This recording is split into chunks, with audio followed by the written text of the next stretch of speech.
In this experiment, we will detect the infrared radiation emitted by a filament lamp. First, produce a visible spectrum on a screen using the setup shown. Then, connect a phototransistor to a power supply via a milliammeter.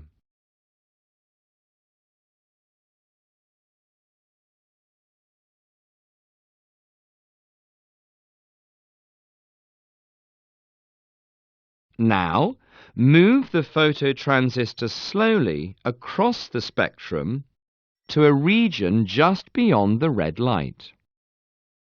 Meanwhile, observe the change in the milliammeter reading.